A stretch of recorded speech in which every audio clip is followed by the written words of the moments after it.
Desde 1985 ya se ha definido que más o menos el 10 al 15% sería un índice de cesárea óptimo.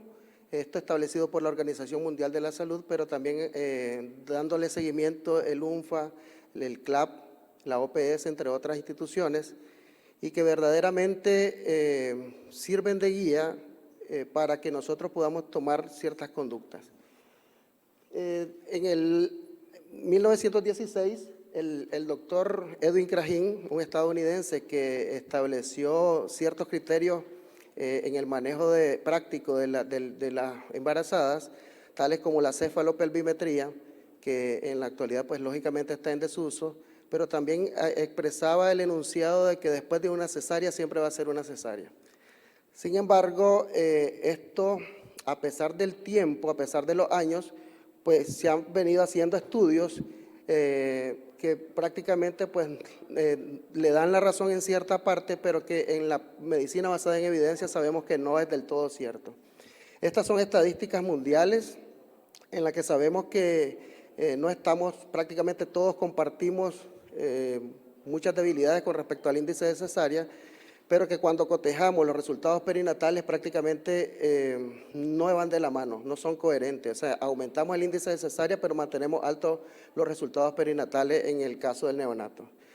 De tal forma que no hemos encontrado en todas las sociedades la llave maestra para poder definir los criterios como tal. Sí hay esfuerzos, incluso aquí el doctor Gonel de Dominicana han hecho varios estudios en conjunto con la Federación Latinoamericana, y donde se ha establecido que está libre de riesgo siempre y cuando se sepan seleccionar adecuadamente a las pacientes. Y estas son estadísticas, como les decía, que paradójicamente países con muy bajos recursos, como Haití, que está muy cerca de acá, pues prácticamente tiene índices de cesárea muy bajos, que podría traducir el acceso que tiene la población a las unidades hospitalarias. Pero también cada uno de nosotros, como les decía, a pesar de que estaba establecido el 15%, en la actualidad se maneja que por cuestiones ya de mejorar estos indicadores, pues se habla del 19%. Este 15%, como les decía, fue establecido por la OMS, pero sabemos que en instituciones del Seguro Social e instituciones privadas, esto anda prácticamente en indicadores alarmantes. O sea, hablamos de 80-90% prácticamente en la parte privada, y eso viene en detrimento pues, de los indicadores nacionales.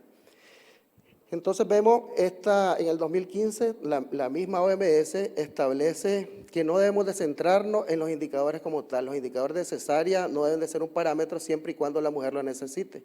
El problema es que hemos tenido algunas herramientas que entre comillas han venido a contribuir al bienestar del pronóstico perinatal, como son las pruebas de bienestar fetal, y son estas las que han ayudado a que se incremente el índice de cesárea. Por ejemplo, muchas cesáreas están indicadas por pérdida del bienestar fetal o por las inducciones que algunas veces por estas mismas indicaciones, no muy bien valoradas, pues hacen que también incremente. Entonces, para el 2023, desde luego, esperamos que haya un incremento, pero el propósito y nuestra meta debería ser tratar de revertir todo esto y pasar de este 50% a alcanzar los valores óptimos que hablamos del 19-20%, que sería lo ideal. Y cuando analizamos estudios, que este es del 2013, pero quiero hacer remembranza porque en esta publicación prácticamente se habla de que en varios centros, prácticamente 19 centros, en estudios desde 1999 al 2002, se recopilaron todos los datos y se determina que prácticamente la ruptura uterina, la dehiscencia y los resultados también con respecto a la hemorragia y las transfusiones y los resultados perinatales prácticamente nos dirían de que el doctor Cragin tenía la razón, porque prácticamente cuando comparamos en este estudio las dos propuestas, que es la vía vaginal y la vía cesárea electiva, pues prácticamente en esta recopilación, este estudio, se determina que prácticamente existen mucho más riesgos por la vía vaginal. En los resultados, como les decía, prácticamente de los resultados perinatales de los neonatos, hablamos de la mortalidad que también en números absolutos prácticamente demostraba que sí había mayor riesgo, y también en este caso también de la parte que tenían la encefalopatía hipóxica isquémica. Esto hablamos del 2013. De allá para acá se hicieron otros estudios en los cuales prácticamente pues nosotros podemos decir que en este estudio que habían intervenciones clínicas que influyen en las tasas de reducción o mejor dicho, en las tasas que dan la vía vaginal al parto poscesárea. En estos 29 estudios lo que se determina es que los criterios que mantuvieron no eran muy bien claros, porque decían pacientes que tenían una cesárea anterior, pero también pacientes que tenían 2 cesáreas anteriores. Y a pesar de la cantidad de estudios, también establecían de que no era un especialista el que valoraba el trabajo de parto en estas pacientes, sino que a veces eran parteras, a veces eran médicos generales y por tanto no eran, a pesar que esto era a nivel internacional, pues no eran algo que fuera muy concluyente. De tal forma que la certeza era baja, muy baja, el cuerpo de evidencia, pues prácticamente para poder decir que si tanto la inducción, que ya sabemos que no está indicada, que debería de ser espontáneo, y que no hay suficiente evidencia también para poder decir que estas intervenciones o protocolos le den la razón a uno o a otra medida. De tal forma que siempre seguimos a pesar del tiempo, del año, esto es 2019, seguimos todavía con la incógnita a cuáles pacientes le vamos a ofrecer la vía vaginal. Y en este otro ya empezamos a establecer modelos que identifican las candidatas óptimas para la vía vaginal y hacen modelos de regresión logística en el cual ya establecen criterios en el que este modelo, aparte de los criterios físicos de las mujeres como el índice de masa corporal, la edad, entre otras, pues van a establecer otros criterios que son meramente clínicos, y en estas 1.062 mujeres pues hablan de por ejemplo, medir los diámetros intertuberosos, hablar de que si la paciente tenía o no síndrome hipertensivo gestacional y hacer un puntaje. Este modelo ayuda a predecir qué pacientes van a tener mejores tasas de éxito. Y entonces, pues prácticamente concluía este estudio que tanto los resultados maternos y neonatales adversos, como era la hemorragia y la asfixia, pues prácticamente fueran significativamente menores en las pacientes que se le daba la oportunidad de la vía vaginal. Y este mismo score, pues lo simplificaron de esta manera, y ustedes miran ahí que se le otorga un puntaje a las pacientes de acuerdo a la edad, de acuerdo a que si habían tenido un parto antes de la cesárea o parto después de la cesárea, o si habían tenido ambos, que obtenía el puntaje más alto, que era de 4. Y en este caso, toda esta sumatoria, como cuando hacemos el score de Bishop o cualquier otro score, pues prácticamente cuando lo analizamos o lo sumamos, entonces vemos de que tenemos, cuando hay un puntaje de 0 a un 49% y hasta un 95% cuando este score nos da un puntaje entre 8 y 10.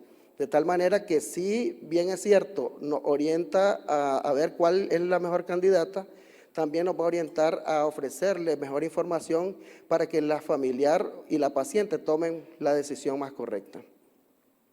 Por tanto, si tenemos mayor puntuación en cuanto a esta evaluación, pues vamos a tener mayor probabilidad de éxito para la vía vaginal. Igual en Europa, pues el Clínic de Barcelona en las cesáreas anteriores obliga a hacer la valoración de la ubicación placentaria y descartar el espectro placenta-creta, pero además también orienta evaluar el segmento uterino y el grosor miometrial prácticamente entre las 34 y las 36 semanas, y cuando la paciente llega al final del parto a la atención, al final del embarazo. Y entonces dentro de las complicaciones, dentro de las contraindicaciones hay absoluta y relativa, y pueden observar ahí que tiene 2 cesáreas anteriores como una indicación o una contraindicación relativa, y en algunas unidades pues incluso practican que en la vía vaginal, en las 2 cesáreas anteriores se puede dar la oportunidad de la vía vaginal.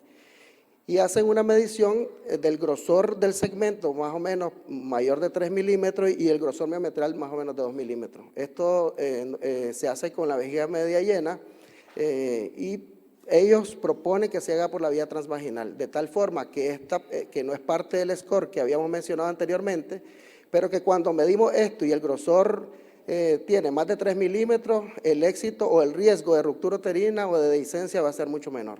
Entonces sería un parámetro que quizás se tendría que incluir en las evaluaciones que nosotros hagamos para tomar decisiones. Y esto es más o menos la forma en que se debería de medir. La vejiga está media llena, casi el mismo parámetro que se utiliza para la evaluación del espectro de placenta creta.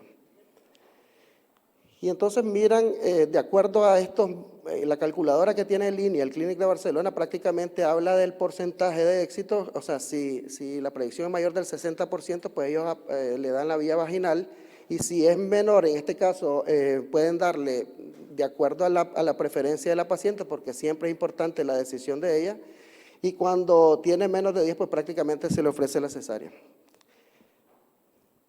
Y esto también parte del examen que se debe valorar en cuanto a la mujer no embarazada. Pasar de la ginecología a la obstetricia es un paso importante, porque no solamente se trata de que ya cuando la mujer está embarazada nosotros podamos definir a cuál le vamos a dar vía vaginal.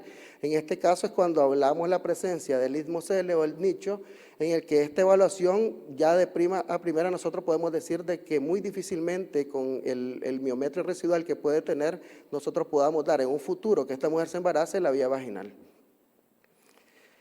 Y aparecen entonces ya después cuando en el embarazo temprano, porque en muchas de las evaluaciones se hacen en segundo y tercer trimestre, pero en esta evaluación del primer trimestre está el crossover sign, en el que también se habla del embarazo en cicatriz, y que también nos va a ayudar a tomar conducta, ya sea de finalización en algunos países o de darle un seguimiento óptimo y no ofrecerle en estos casos la vía vaginal, sino esperar a ver cómo evoluciona con respecto al espectro de placenta creta.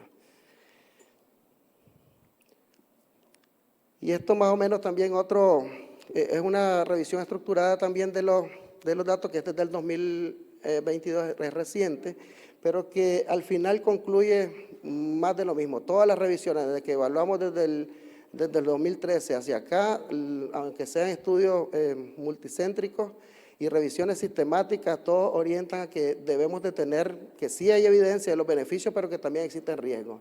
De tal manera que utilizamos los algoritmos para poder definir cuál es la vía óptima, pues esa sería la medida, individualizando cada mujer, individualizando cada caso y agregando algunos de los factores, como decíamos, el grosor endometrial, que es uno de los parámetros importantes que deberíamos medir. Y esto es un libro que se publicó ahorita también en el 2022, en el que hablan algunas intervenciones o consideraciones especiales para los países como los nuestros, que tienen recursos bajos y medios, entre lo que se debe hacer con respecto al manejo de las pacientes.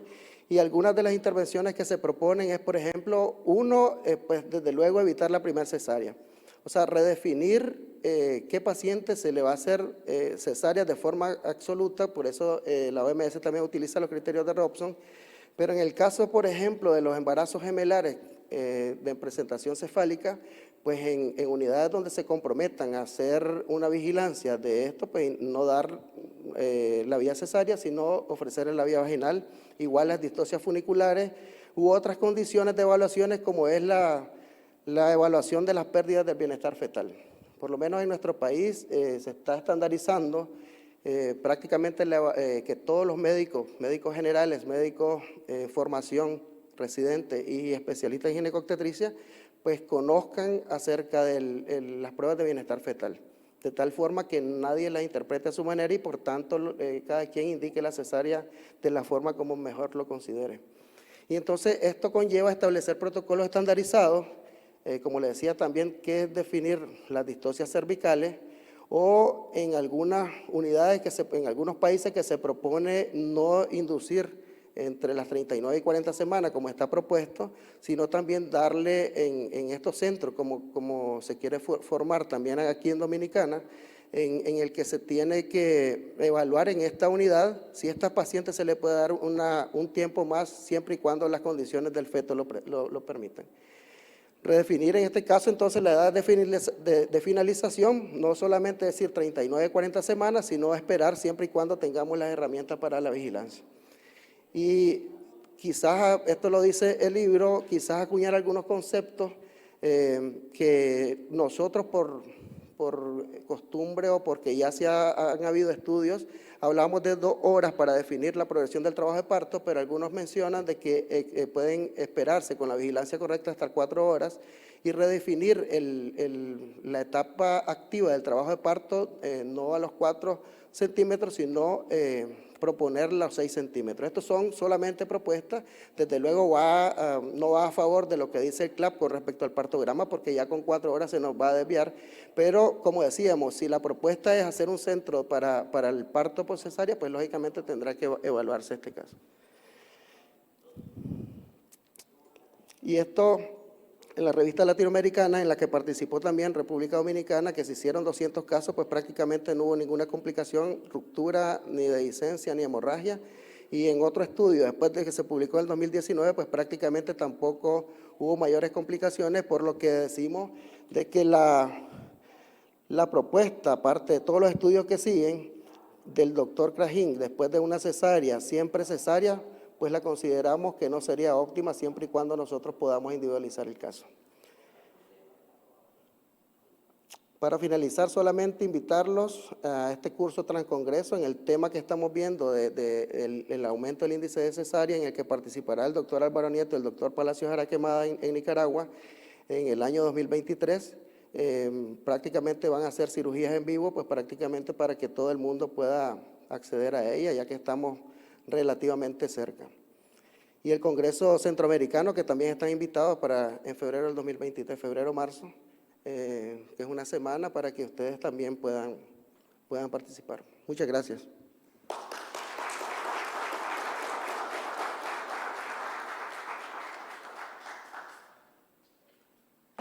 Ay, yo pensé que... Gracias. Si hay alguna pregunta para el doctor Chamorro, es el momento. Pues continuamos con el... Sí. ¿Tuvieron alguna rotura uterina entre las complicaciones? ¿Y cuántos casos manejaron? Prácticamente, doctor, se inició un proyecto piloto en un departamento del país en el que hay casi 300 casos, pero que solamente hubo una ruptura uterina porque la paciente en ningún momento dijo que tenía dos cesáreas anteriores. O sea, se hablaba de una cesárea anterior y que se le dio la oportunidad de la vía vaginal y esta paciente fue la única complicación que se tuvo. ¿Y el que te usaron fue el segmento 3 milímetros? 3 milímetros, y eso lo establece también el Clínic de Barcelona como lo presentamos. Pero habla de 3 milímetros el segmento y 2 milímetros el miometrio más bajo.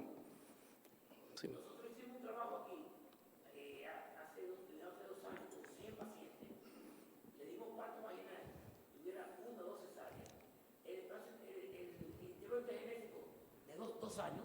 2 años, los partos puramente espontáneos, no inducción, y tuvimos 0 índice de rotura. En los pacientes que se hizo cesárea, que fue un 26% cesárea, pudimos comprobar que el segmento sí estaba realmente grueso. Muchos médicos dicen, yo hago una cesárea, está finito. Ese segmento fino, que prácticamente es peritoneo, cuando tú lo mides, ya sea transvaginal o transabdominal, te da por debajo de 3. Y obviamente eso descalificamos. No sabemos eso porque a esa le hicimos cesárea y cuando le hicimos cesárea, en verdad tenía el segmento. Esto está escrito porque no fue valorable con una variable, pero sí fue observacional. Y nosotros, el trabajo fue hecho en un hospital docente, médicos maternos fetales, que el residente era que hacía los partos, pero el residente materno fetal ya es ginecólogo. O sea que el nivel de atención de esos pacientes eran ginecólogos. Sí, pienso, doctor, que es importante incluir, porque si usted notó en la presentación, en ninguno de los esquemas, de los algoritmos, se incluye el grosor miometrial. O sea, se incluyen otros parámetros, pero no ese, pero igual se debería incluir se debería incluir la longitud cervical, porque no es lo mismo una paciente con 35 milímetros que una que tenga 15. Entonces, son parámetros que ayudarían a definir mejor. En el Hospital Virgen de las Nieves de Granada, en el que se hacen muchas inducciones del parto, mujeres con cesárea anterior, no medimos sistemáticamente el grosor del segmento. creemos que como empecemos a medirlo, vamos a hacer muchas cesáreas innecesarias. Es la opinión de nuestro servicio. Sí, entiendo. Lo que mencionaba era, por ejemplo, con respecto a la inducción de redefinir la edad gestacional, pero eso, como decía el doctor, está escrito. No es algo, por ejemplo, en nuestra normativa se habla de inducción a las 40 semanas, también por el riesgo de resultados perinatales adversos. Lo que se propone era que si el doctor Gonel aquí en Dominicana va a hacer un centro específicamente para la atención de eso, pues prácticamente creo que también es promover la parte de llevar una conducta expectante en esta paciente, pero con vigilancia.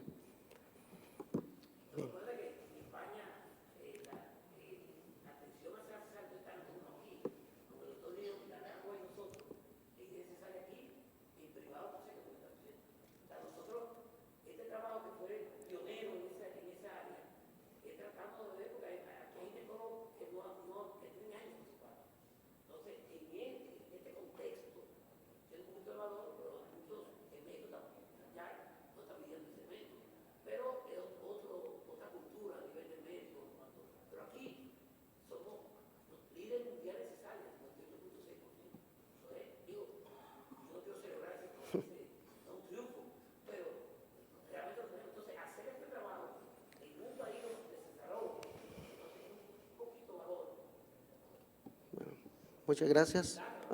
Sí, aquí. Sí, buenas tardes. También para comentar, nosotros hicimos tengo una pregunta.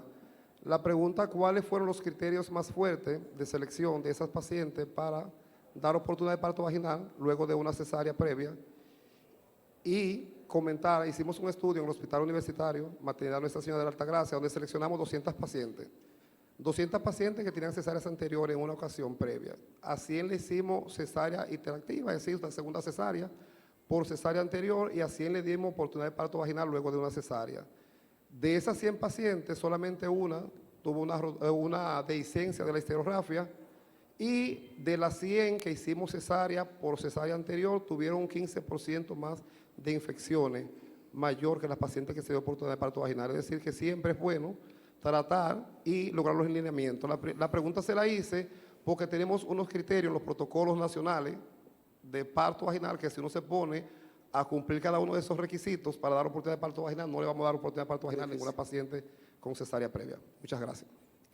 Sí, bueno, en principio, doctor, el criterio es una cesárea. Como miraron ahí algunos estudios que se presentaron, hablaban de 1 y 2 cesáreas y no tenían una correlación bastante directa con esto.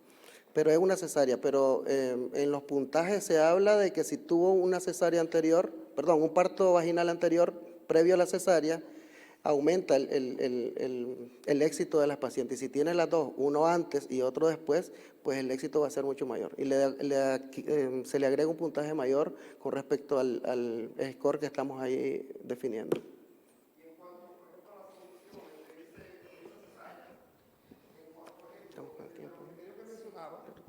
Es, por ejemplo, que la paciente esté de acuerdo, que en cuanto a la presentación, todas esas cosas, la patología que originó la cesárea anterior y todo eso, esos criterios establecidos son aquí más de 18. Entonces, quiero saber cuáles ustedes utilizaron en ese estudio. Es que todo eso está establecido en nuestra normativa, doctor. O sea, el periodo intergenésico, estamos hablando de que la paciente lo desee, lo solicite, y que todo lo que ya está enunciado, por eso no mencionamos mucho eso, porque eso ya está en nuestro protocolo y realmente lo que se propone, pues, pero eso a nivel internacional es que se haga anexar otros parámetros que no están en estos scores. O sea, por ejemplo, hablamos del grosor.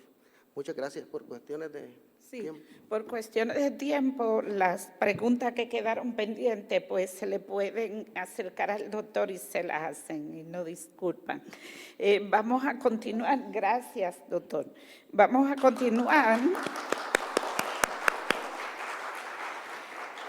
con el siguiente tema, morbimortalidad perinatal en el prematuro, experiencia de República Dominicana.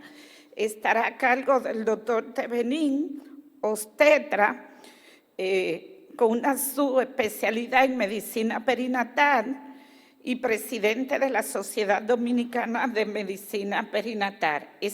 También le acompañará la doctora Taina Malena, quien es pediatra neonatólogo, profesora adjunta de la Sociedad Iberoamericana de Neonatología, SIBEN, y coordinadora neonatal del Servicio Nacional de Salud. Con ustedes, el doctor Tevenin dará inicio al tema.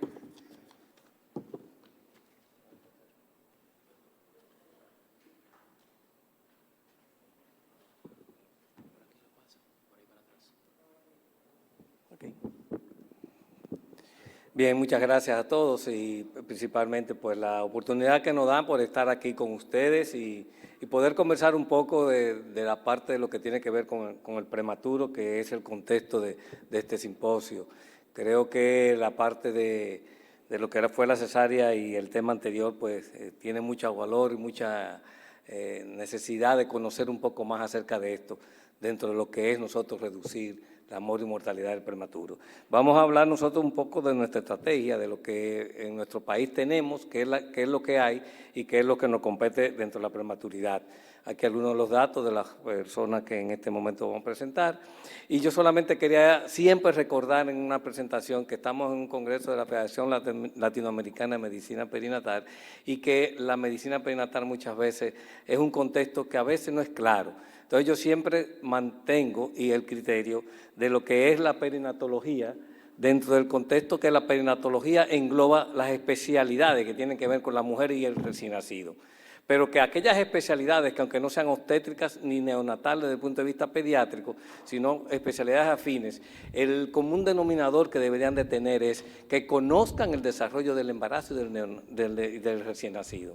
Muchas veces usted puede buscar un cardiólogo y este cardiólogo, si no sabe cuál es la fisiopatología, el desarrollo de un embarazo y de un recién nacido con su morbilidad, tal vez no sería el especialista perinatólogo dentro de esa área de la medicina que podría ayudar. Entonces, la perinatología, que es el contexto diferente a lo que ahora hemos dividido en medicina, que ustedes lo conocen, medicina materno-fetal y medicina neonatal, la perinatología tenemos pues que irla siempre retomando y mantenerla dentro del criterio de la investigación como lo es. Y eso es lo que es la medicina perinatal. No podemos dejar de hablar del prematuro, de dar el contexto de lo que está pasando a nivel mundial. Una de las cosas es lo que todos conocemos como el desarrollo sostenible. Creo que el indicador no funciona. El desarrollo sostenible para el 2030, pues indudablemente que este desarrollo sostenible al 2030 pues ha entendido que el nacimiento de prematuro debe de llegar al 5.5% al 2030. Hablamos de los éxitos del milenio, ahora vamos al desarrollo sostenible a los años 2030. Y que la mortalidad neonatal pues debería rondar por los 12 por 1000 nacidos vivos. ¿Qué es el criterio de prematuro? Muy discutido en la época actual. ¿Por qué? Porque cuando entra el criterio de la medicina perinatal, creíamos que el prematuro nada más era, nos quedábamos con las 37 semanas, todo niño que nace antes de esta edad gestacional. Bueno, eso ha ido cambiando. ¿Por qué? Porque la medicina, las investigaciones, las evidencias científicas como tal de lo que vimos anteriormente, pues ha llevado a que vayamos cambiando nuestra conducta. Entonces ya en el prematuro se habla de lo que es el componente, los que componen el síndrome de pretérmino, donde hay diferentes componentes dentro de esto. Muchos de ustedes ya conocidos, el componente materno, el componente fetal y el componente de la placenta, que a veces se nos olvida que existe, pero que tiene mucho valor. Y algunas variables o herramientas que son importantes para definir en qué momento sucede el parto prematuro, como es aquí, hacemos acotamiento a la longitud del cervix, un cervix corto. La definición de las 37 semanas, para instituciones como la EICO y la misma Sociedad Materno-Fetal, viendo el desarrollo del bebé en su contexto general, que un bebé de la 37 a veces no tiene el desarrollo y desenvolvimiento neonatal suficiente para sobrevivir de manera exitosa en un 100%, se ha concebido ya que entenderíamos que para detener un embarazo o interrupción de un embarazo de manera muchas veces selectiva o llevar a un bebé hasta donde podemos llevarlo para su nacimiento, cuando tenga algunas complicaciones, pues lo ideal sería que naciera entre las 37, entre las 39 a 40 semanas. ¿Qué es el prematuro dentro del contexto de preocupación? Primero, entender que la mortalidad infantil tiene dos componentes. neonatal y posneonatal, y que el componente neonatal es el mayor que pesa sobre esa mortalidad infantil, casi un 75% en nuestro país. Esto es un dato nacional, creo que mundial tal vez no cambia mucho por la tecnología, pero estamos hablando de lo que es en nuestro país, casi el 75% de esas muertes son neonatal, y que tiene ese componente neonatal que más del 60% son prematuros. Entonces, el prematuro para nosotros todavía sigue siendo un problema de atención y de cuidado. Y tenemos una tasa aproximada entre el 9 al 12%, dependiendo de la región. Un gasto anual importante por la morbilidad que presenta, por el número de prematuros que nacen, y que al final entenderíamos que necesitamos hacer una mayor inversión en salud para poder contrarrestar estas complicaciones. Dentro de lo que se habló anteriormente, nosotros tenemos que destacar lo siguiente: el nacimiento del prematuro casi en el 60%, en el 75%, se nos presenta de manera espontánea, que significa, de repente, tal vez no lo teníamos pendiente, sucedió tal hecho o tal morbilidad en esta mujer y se nos presenta con un parto prematuro, porque tal vez no lo teníamos como una identificación de un riesgo.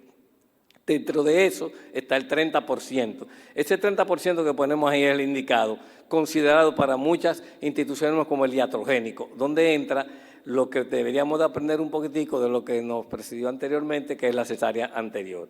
La tasa de mortalidad infantil en nuestro país, a pasar de los años, hay 10 años de evolución, ha ido cambiando muy poco.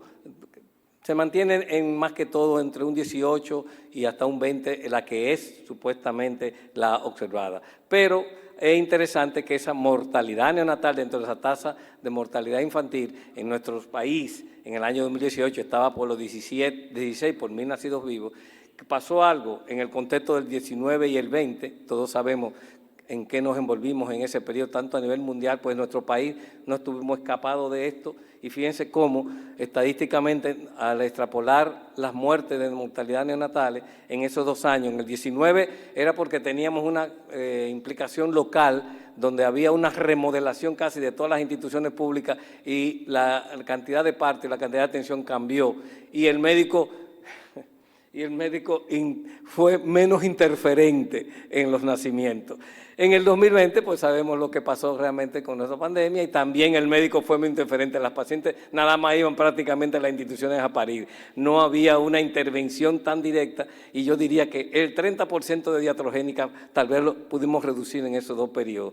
Volvimos al 21 y al 22 a nuestras nuevas condiciones de atenciones, donde el médico ya regresó y donde regresó la consulta, y ahí ustedes ven lo que tenemos ahora mismo de datos estadísticos en nuestro país, que estamos entre el 16 por 1000 nacidos vivos, y en estas últimas semanas que se midió en el nivel del Servicio de Salud, pues está en el 15.9, si podemos discutir por el centavo, pues, pero yo diría que todavía estamos en ese mismo criterio. Los factores y las consecuencias van a ser discutidos, no por mí, sino también por los que podrán seguir adelante, y ya ustedes podrán definir y más, pero muchos de ellos conocidos por ustedes, muchos de ellos posiblemente prevenibles y que el médico a veces no lo lleva en consideración, y esa no consideración y no intervención a veces hace posible que se nos presente ese porcentaje tan alto de partos prematuros espontáneos, con sus complicaciones a corto y a largo plazo. La diferencia es que el a corto plazo tiene mucho que ver con la atención prenatal, tiene mucho que ver con la atención del parto, tiene mucho que ver con el criterio de ese recién nacido a nacer y dónde va a nacer.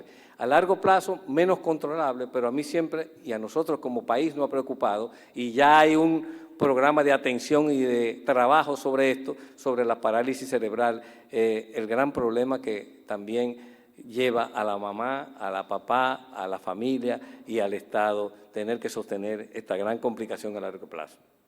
Pero no nos quedamos ahí.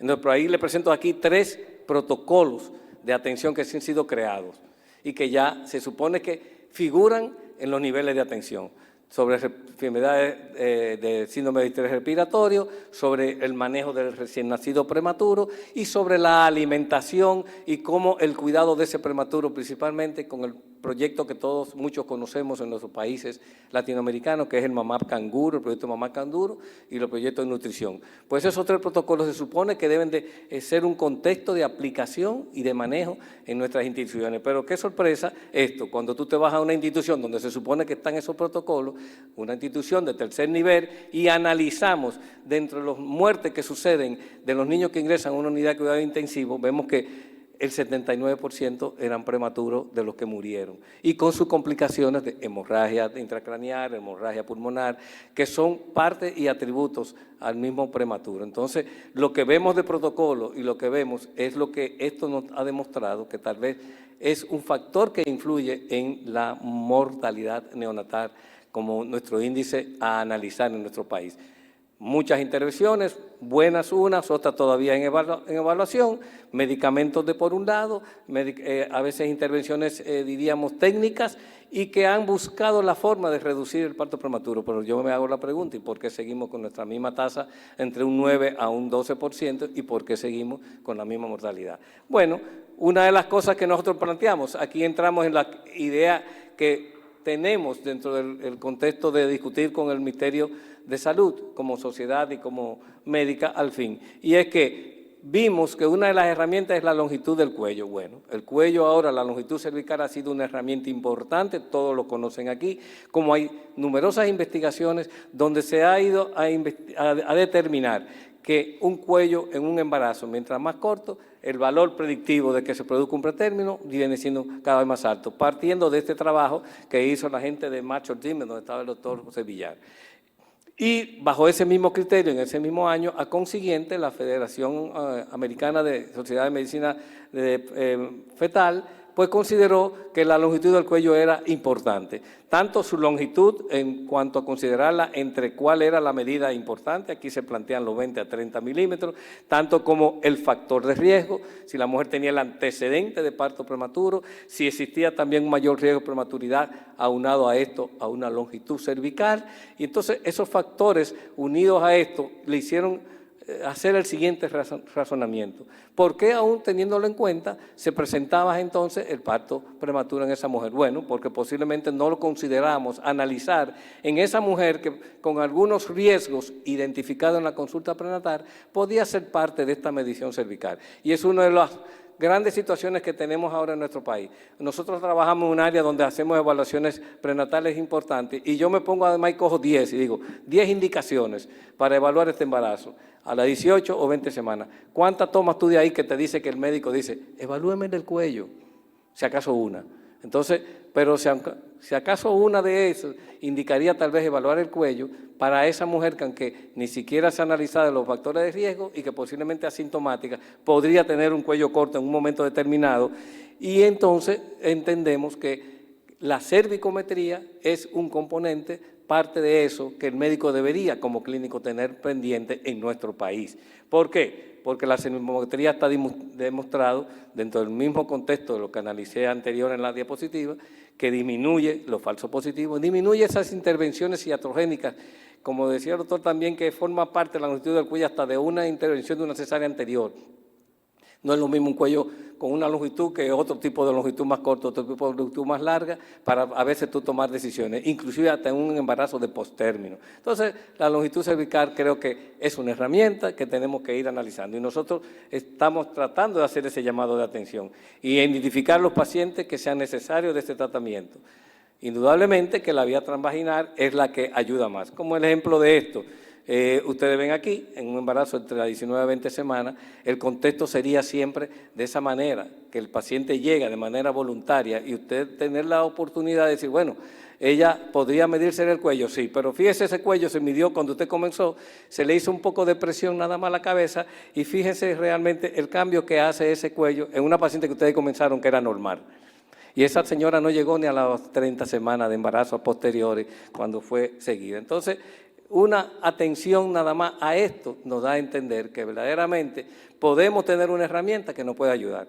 Otra es la del doctor Parra, que ha identificado que no solamente el cuello medido en su longitud, sino en su densidad. El medir la densidad yo creo que podría tener valor en los embarazos tempranos, mientras usted mide el cuello en un embarazo en el segundo trimestre, ellos lo plantean que usted puede tener la densidad identificada en el primer trimestre del embarazo por una técnica de medirla en el índice de consistencia cervical, que todavía creo que es muy dependiente del operador. Entonces, la FIGO consideró que si tenemos un cuello corto, posiblemente podremos existir un tratamiento, como lo hay para la hipertensión y la predicción de preeclampsia. Uno de los tratamientos ha sido el uso de un medicamento como la progesterona. Entonces, si tú lo tienes a la mano, pero tienes que tener la oportunidad de diagnosticar esto, pues creo que debería ser un recurso a utilizar. Y eso lo demuestra un trabajo del doctor Fonseca y Hansen, donde ellos, utilizando el medicamento, el tratamiento, podían reducir entre un 37 hasta un 48% que ese prematuro no naciera antes de las 34 semanas. Ojo, yo no estoy hablando de que llegue al término, pero sí sabemos, dentro de las presentaciones que ustedes puedan ver, que se nos mueren más temprano, entre las 28 y 32, ¿por qué no hacer una intervención que nos permita llevar ese prematuro a las 34 semanas o más? Entonces, nuestra propuesta era, dentro del Servicio de Salud Nacional, que se hiciera un programa de educación continua y que, ante todo, introdujéramos dentro de todo ese esquema lo que es la telesonografía o screening, conocido para algunos en algunos países latinoamericanos, pero para otros no. Partimos de un programa que se aplica en otro país latino, como es Uruguay, donde han tenido gran éxito con esa propuesta de utilizar la telesonografía a través de un sistema de red como EcoStream, y es que un plan modelo que integra el centro hospitalario, los centros periféricos y los centros de otras provincias más distantes, donde tal vez el nivel de asistencia, el nivel de profesionalidad sea mucho menos. Entonces, la ventaja en la salud, desde ese punto de esquema, de propuesta, es que en un centro como sería nuestra maternidad, la Altagracia, que es una maternidad o la maternidad de Los Minas, donde nosotros a nivel nacional tenemos mayor número de partos, de donde sacamos parte de los datos que les presenté, pueda tener especialistas que puedan identificar en conexión con uno que esté muy distante, a unos 300, 400 kilómetros, no somos una isla muy grande, pero 300, 400 kilómetros de distancia, y haber una interconexión de identificación de la morbilidad del embarazo y tal vez de la longitud y el análisis de esa paciente. Y ese paciente tal vez podría no tener la necesidad de montarlo en una ambulancia y trasladarlo a veces sin conocimiento de causas. Por eso, aplicando esto, posiblemente conseguimos algo interesante. Yo lo llevo y aterrizo en nuestro país al plano numérico. Y considerando desde el punto de vista de salud que en el año 2021 nosotros tuvimos 157,000 nacimientos, de ellos 14,000 prematuros. Gastamos en salud estimado unos 7,000 millones.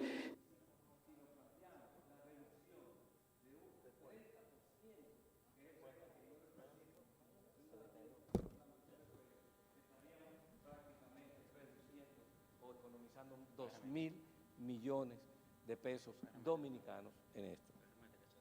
Entonces, parecería interesante que podríamos tener en cuenta que ese protocolo o esa propuesta no es una panacea para querer decir que vamos a reducir el prematuro, pero sí podría ser una herramienta importante. Podría servir para nuestro país, tal vez podría servir para otros. Entendemos que el programa que se aplica en la ciudad en el país de Uruguay está siendo reduplicado ya en Brasil y con buenos éxitos. Le fue muy bien en Uruguay en la época de la pandemia, porque pudieron brindar asistencia a nivel remota. Entonces, el concepto, al final, que le quiero dejar a ustedes la idea es lo siguiente, a pesar de todo lo que yo pude haber hablado yo. Y es un pensamiento del doctor Roberto Romero, un gran personaje y una gran persona que ha trabajado mucho en el contexto de la prematurez. Siempre me ha llamado la atención estas 3 ideas básicas que él plantea. El pretérmino no es una simple conducción.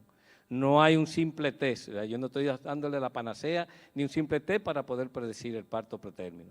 Y no hay un solo tratamiento para su manejo, pero sí podemos hacer algo. Muchas gracias y seguimos con la doctora.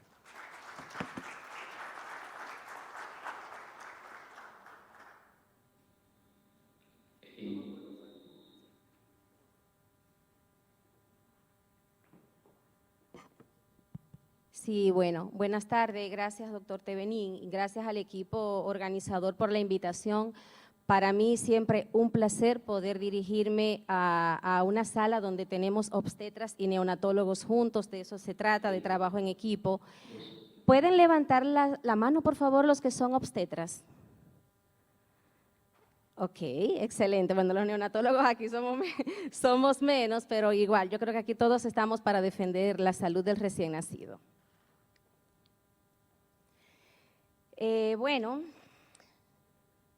el doctor Tevenin realmente abordó parte de lo que vamos a tocar, así que vamos a ir un poquito. Listo, usa este.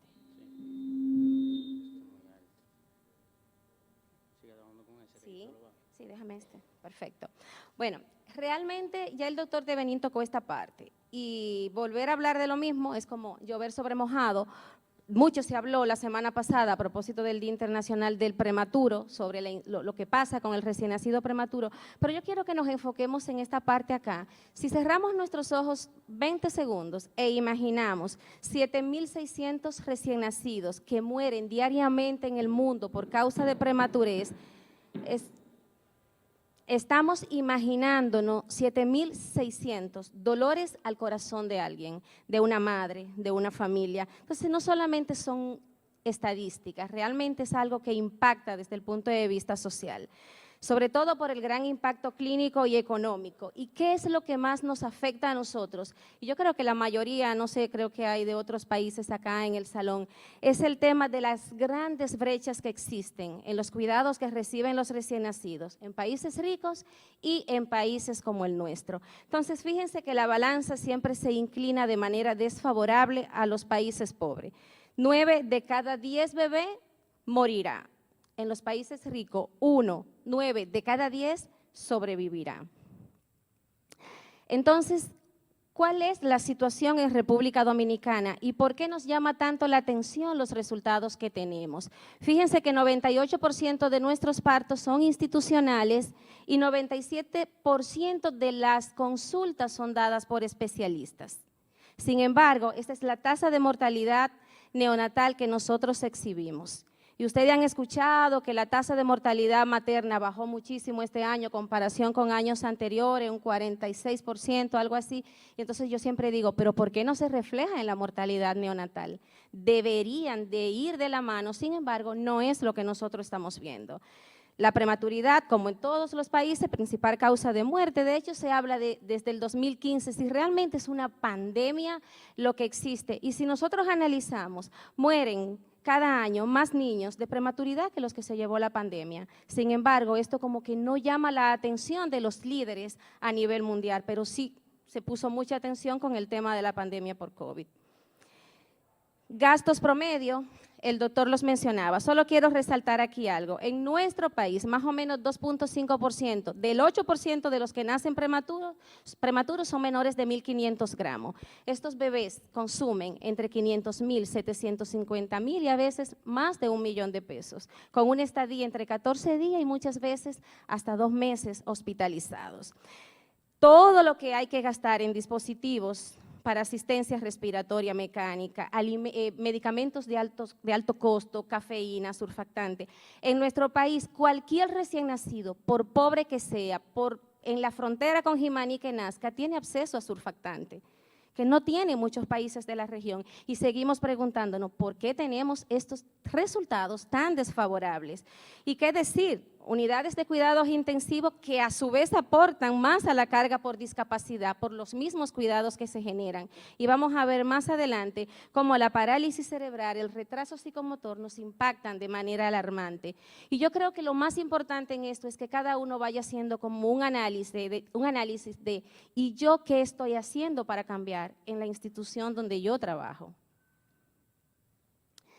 Fíjense qué penoso, esto fue un corte que hicimos enero-septiembre de los nacimientos prematuros en los hospitales del Servicio Nacional de Salud y este año tuvimos un 14% de nacimientos más que el año pasado, o sea que el gasto en salud este año se multiplicó y las secuelas también obviamente. Este fue un análisis que hicimos enero-junio 2022 en 10 hospitales del Servicio Nacional de Salud de 6 regiones de salud. Y fíjense, solamente 30,7% de los bebés que fallecieron tuvieron menos de 27 semanas, pero fíjense, 15% entre 22 y 25 semanas. Pero quiero que pongamos atención a esta parte. Esto no tiene El puntero no funciona.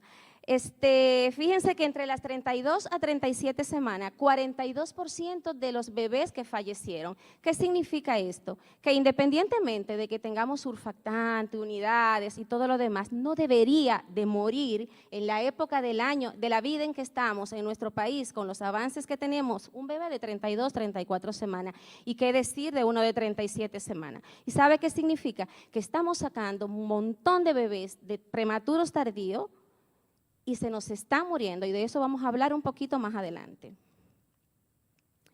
Y los factores que van a determinar la morbimortalidad de un bebé prematuro, bueno, el doctor lo tocó, pero yo quiero desde el punto de vista del neonatólogo, ¿qué nos impacta a nosotros? Bueno, el doctor habló muchísimo de la identificación y el manejo oportuno de los factores de riesgo. Yo creo que de eso ya no voy a tocar más, pero desde el punto de vista neonatal hay dos intervenciones que impactan, y es la aplicación del esquema de inductores de madurez pulmonar, y los estudios son claros, dicen que 2 aplicaciones pueden prevenir 400,000 muertes al año, y la neuroprotección, que como veremos más adelante, puede prevenir la parálisis cerebral en estos bebés.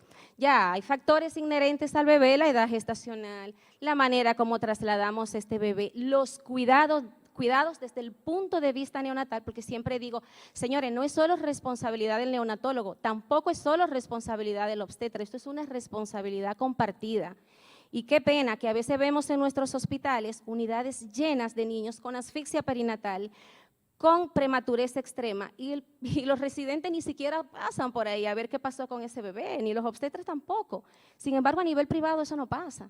Entonces, ¿por qué la brecha? O sea, ¿qué estoy haciendo con la parte que me toca? Es algo que debemos de autoanalizarnos. Este fue un análisis causa-raíz que hicimos en el 2019 con la Sociedad Iberoamericana de Neonatología, y analizamos 511 bebés que fallecieron en 11 centros del Servicio Nacional de Salud. Y fue bien interesante porque fíjense, la idea de esto era ver por qué se morían nuestros bebés y qué intervenciones desde el punto de vista neonatal estábamos haciendo mal y que debíamos cambiar. Y nos llamó la atención este dato que quiero compartir con ustedes. 326 bebés de los 511 fallecidos analizados tenían menos de 34 semanas, pero fíjense, solamente 40% de esos bebés, el 40% de esos bebés no recibió corticoides prenatales. Y yo les pregunto, ¿tenemos corticoides prenatales en nuestros hospitales? Menos de $2 la intervención. ¿Por qué 40% de estos bebés no tenía corticoides prenatales? ¿Y qué hablar de la neuroprotección?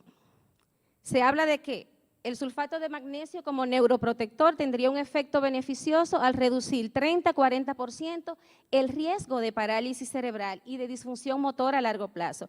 Y miren qué interesante, el número necesario para tratar, de mujeres a tratar para beneficiar a un recién nacido es 65.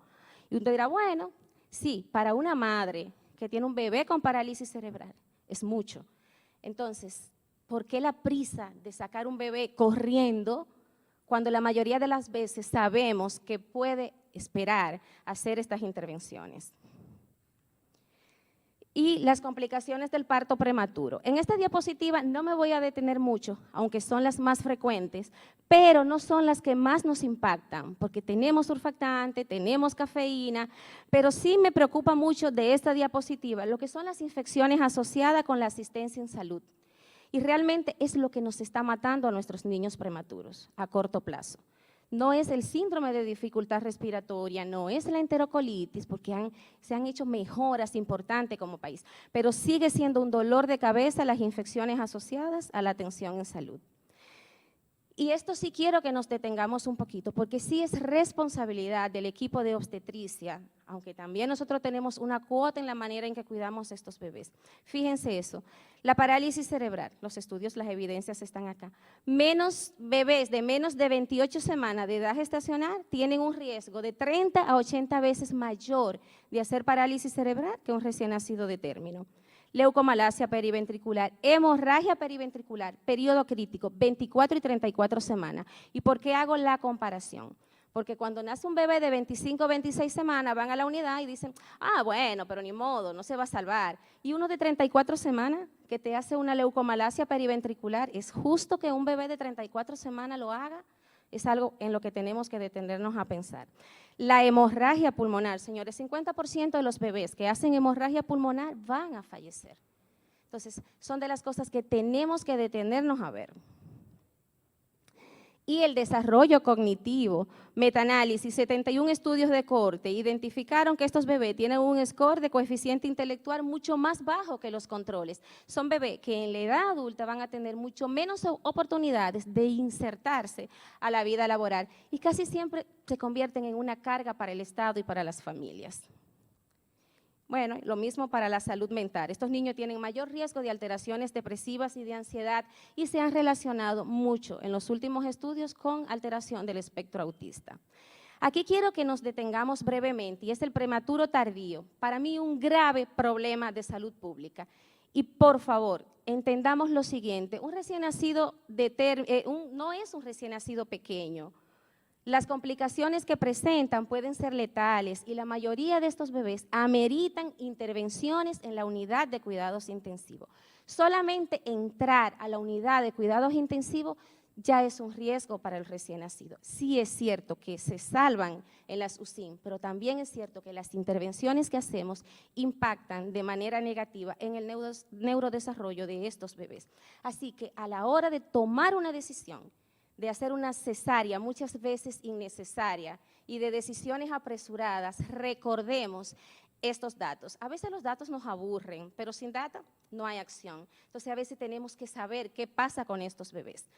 Fíjense lo que pasa con el prematuro tardío. Estamos hablando de bebés 34, 36, hasta 37 semanas que hacen complicaciones severas. Fíjense, el riesgo de dificultad respiratoria aumenta 4,2 frente a 0,1 de un recién nacido a término. La tasa de admisión a UCIN aumenta más de un 36% en relación con el niño de término. Compromiso respiratorio, 10% más. Mayor grado de reanimación en sala de partos. Y aquí pongo en rojo el riesgo de hipertensión pulmonar y muerte ha aumentado muchas veces por cesáreas innecesarias. Entonces, estimados colegas, a veces cuando me presentan un bebé de 37 semanas que le digo no te lo puedo recibir, no que me voy de viaje, perdónenme que sea tan honesta, a veces pasa, es que tengo un boleto comprado y no puedo dejar la paciente, lo lamento, pero ese dinero no me lo voy a ganar. O sea, esos bebés hacen hipertensión pulmonar y esos bebés se mueren por hipertensión pulmonar en nuestro país. Y el niño con hipertensión pulmonar tiene un riesgo de un 70% de fallecer.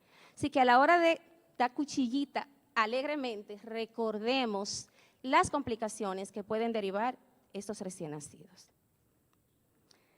Prematuro tardío, seguimos con las complicaciones. Mayor estancia médica hospitalaria, 8,8 frente a 2,2 días en relación a un recién nacido de término. Obviamente va a aumentar el coste económico y también, contrario a lo que muchas veces pensamos, estos bebés no regulan adecuadamente su tasa metabólica, no regulan adecuadamente la temperatura, hacen apnea, hacen dificultades para la alimentación y fíjense, parálisis cerebral. A veces pensamos que un bebé de 36 semanas no nos va a hacer una parálisis cerebral y sí la hacen.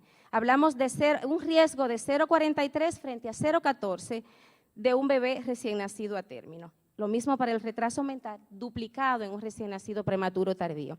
Fíjense, 10% de todas las muertes neonatales en Estados Unidos ocurren en prematuros tardíos. Y eso que en Estados Unidos no se hace tanta cesárea como la que hacemos en nuestro país. O sea que si sacamos data, no la tengo, me imagino que la verdad los resultados son dolorosos. Finalmente, ¿dónde estamos como país? Pienso, doctor Tevenin, que no fue solamente el hecho de que, bueno, los hospitales estaban intervenidos, el que estuvieran intervenidos fue un gran dolor de cabeza porque no había donde atender a los recién nacidos. Y lamentablemente siempre vamos a tener recién nacidos prematuros y estos bebés tienen que ir a unidades de cuidados intensivos y tienen que recibir cuidados de calidad. Entonces, como país, realmente se han aumentado las unidades de cuidados intensivos, ha habido acceso universal a surfactante y cafeína, los programas Canguro, una estrategia maravillosa, ya van 17 programas en diferentes centros hospitalarios, programas de tamizaje auditivo, programas de rehabilitación, pero todo eso realmente es medicina curativa, o sea, siempre lo vamos a necesitar, pero donde nosotros estamos estancados como país es realmente en que necesitamos prevención. Por eso tan importante los datos que el doctor Tevenin dio. Y siempre yo les decía, señores, es verdad que el Producto Interno Bruto, el gasto en salud es mínimo, menos de un 2%. Ahora, yo me pregunto, si se aumenta a un 4, a un 5, ¿pasaría lo mismo que con educación? ¿Algo cambiaría? Porque realmente no es solamente un tema de políticas de Estado, es también un tema de autorreflexión de las cosas que estamos haciendo. Y vuelvo a lo mismo, es decir, ¿y yo qué estoy haciendo?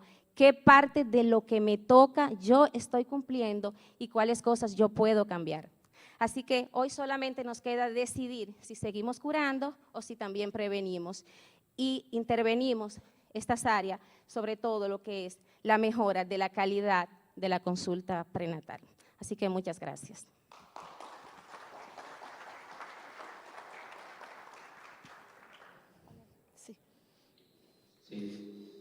Gracias a la doctora Daina Malena. Las preguntas las vamos a tener que hacer directamente a los conferencistas por razones de tiempo para poder ganar tiempo. El siguiente conferencista es el doctor Otto Hiller Canto, quien tiene maestría en gerencia de salud. Es médico especialista en ginecología y obstetricia por la Universidad Autónoma de Barcelona y el Hospital de Valdebrón. Presidente de la Sociedad Ecuatoriana de Ginecología y Obstetricia. Su tema es hemorragia posparto.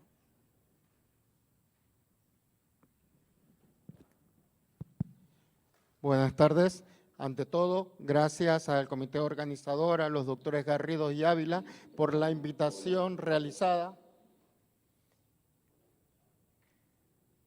Y después de esto, como ya tuvimos el embarazo, tuvimos el parto, bueno, ahora vamos a hablar, de acuerdo a la secuencia, en la hemorragia posparto.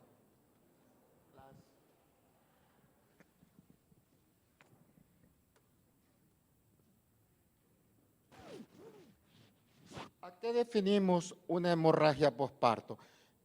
Tenemos que tener en cuenta que se deben hablar de dos factores, tanto la puerperal como la tardía. La puerperal precoz es aquella que sucede 24 horas posparto y la tardía es la que se produce entre las 24 horas posparto y el final del puerperio. Tenemos que esta es la causa de muerte más temida y la tercera en todo el mundo. La pérdida hemática mayor a 500 mililitros tras un parto o por vía vaginal o a 1000 mililitros tras una cesárea se considera hemorragia posparto. Dentro de las causas tenemos lo que es la subinvolución uterina, la atonía uterina, los traumas, laceraciones, no funciona, la retención de productos de la concepción y también tenemos lo que es las alteraciones de la coagulación. De todas las que les he nombrado, la más frecuente es la atonía. Aquí tenemos este cuadro en el cual podemos ver que como ficha mnemotécnica siempre tenemos que las causas son las 4T, tono, tejido, trauma y trombina. Dentro de lo que es el tono, tenemos la atonía uterina, que generalmente es producida por una sobredistensión uterina, siendo los factores de riesgo tanto la gestación múltiple, el hidrangios y el feto macrosoma. En cuanto a la corioamnionitis, que tienen factores de riesgo lo que es la rotura prematura prolongada y la fiebre. En cuanto al agotamiento muscular, tenemos cuando se produce un parto prolongado y o rápido y elevada multiparidad. En cuanto al tejido, la retención de los mismos, ya sea por placenta, cuando tenemos las patologías de ya sea un acretismo placentario o una cirugía uterina previa. Y también cuando tenemos retención de los coágulos.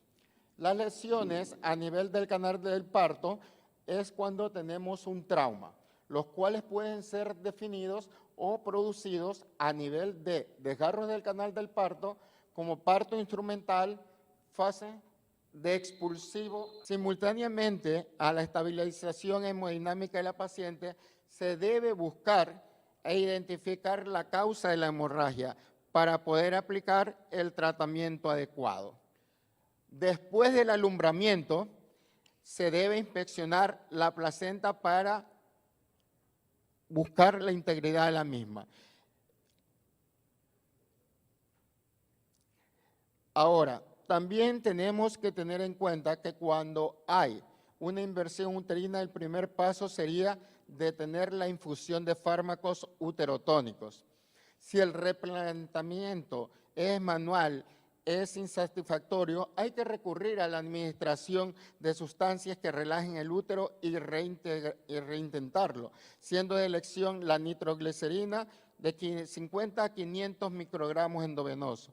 Otras opciones son la terbutalina en 0.25 miligramos endovenoso o el sulfato de magnesio de 4 a 6 gramos administrados en 15 a 20 minutos. Si estas medidas ya fracasan, el siguiente paso es la recolocación quirúrgica mediante laparotomía, siendo el procedimiento más empleado la técnica de Huntington. La colaboración con el anestesista es esencial para conseguir la total relajación del útero, siendo preferiblemente la anestesia general con gases, ya sea como el alotano o el enflurano, que a su vez son buenos úteros relajantes. Tras la resolución, debemos administrar un agente uterotónico, la oxitocina, para inducir la contracción miometrial y prevenir la reinversión y la antibioticoterapia.